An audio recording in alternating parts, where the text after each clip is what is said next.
Hi everyone, from my philosophy project, I'm reviewing the book of Game of Thrones and philosophy. Logic cuts deeper than swords. This book is cool because it uses the characters we already know to explain some pretty deep ideas about ethics and right versus wrong. I'm going to break down 5 topics from the book that shows how different characters handle the Game of Thrones using different philosophical rules. First, let's talk about Ned Stark. The book connects him to the theory called theontology.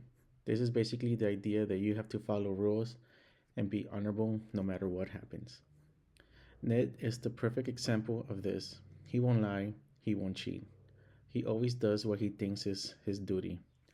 But the book points out something really interesting. By being so honorable, Ned actually causes a massive war. He tells Cersei his secret because he wants to be fair, but that honestly gets his head chopped off and kills thousands of others. The book asks, is it really good to be honest if it causes disaster? Ned proves that sometimes being a perfect person in a messy world is actually a mistake. Next is Theon Lannister. He's the opposite of Ned. The book says he follows, and I'm sorry for my pronunciation, utilitarianism, which is the idea that the right thing to do is whatever helps the most people. Theon isn't a nice guy. In traditional way, he's a savage when he needs to be, and he's willing to lie or manipulate. But when he was the hand of the king, he actually saved the whole city, while Ned was focused on his own honor. Theon was focused on the results, and the book argues that Theon actually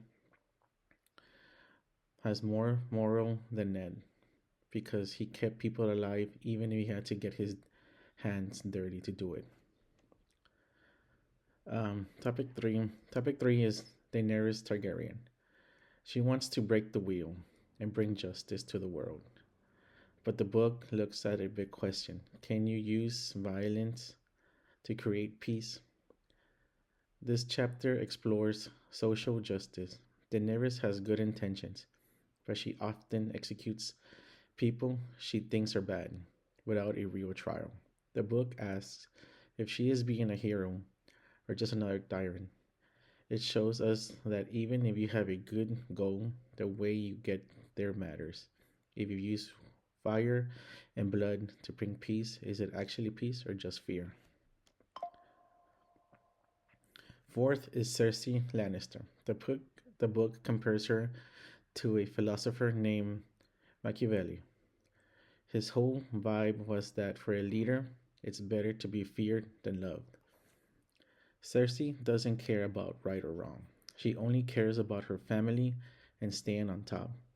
The book explains that in the world as dangerous as Westeros, being nice is a weakness that gets you killed. This chapter shows us that some people act savage or mean, not because they are just evil, but because they think it's the only way to survive the game.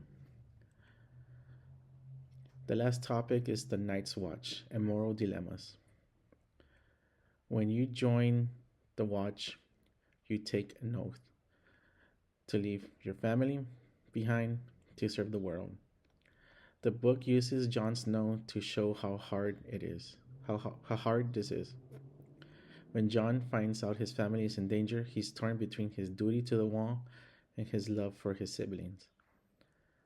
The philosophy here is about conflict of obligations. It asks, do you owe more to the people you love or to the society you promise to protect?